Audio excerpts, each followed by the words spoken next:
Alright, let's take the derivative of y equals e to the power of 4x cubed plus 2. So this, of course, will be f of g of x. We want to use the chain rule. Fantastic. So our first step will be to determine g of x, which is the inside function. This will be our inside function right here, or the inner function. So just 4x cubed. Whoops, put a 2 there instead of a 3. Then, so we also have the outer function, which is f of x. In this case, well, for f of x, of course, we just replace the g of x for x. So we end up with e to the power of x plus 2. Great.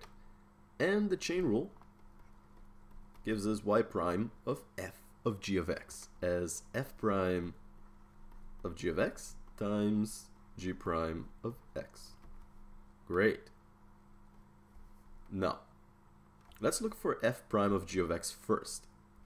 So we're just going to take f of x and take its prime to find its derivative. The derivative of e to the power of x is just e to the power of x. And the derivative of 2 is just 0 because 2 is a constant. Great. But now we want f prime of g of x. Actually, let me just put the g of x in blue. Look better that way. Great. So, of course, our x over here will be replaced by g of x now. So we're going to end up with just the 4x cubed. Very simple. It's basically the same thing, but without the 2 in this case. But now we're also going to multiply that by g prime of x. And what's g prime of x? Let's take the derivative of g of x. So to get g prime, we're going to bring down the exponent, multiply by the 4. 4 times 3 is 12. Then we're going to take away 1 from the 3.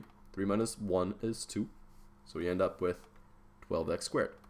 Great, so y prime is f prime of g, which is just this, e to the power of 4x cubed, multiplied by g prime of x, which is 12x squared.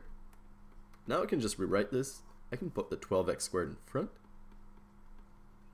So we end up with 12x squared times e to the power of 4x cubed.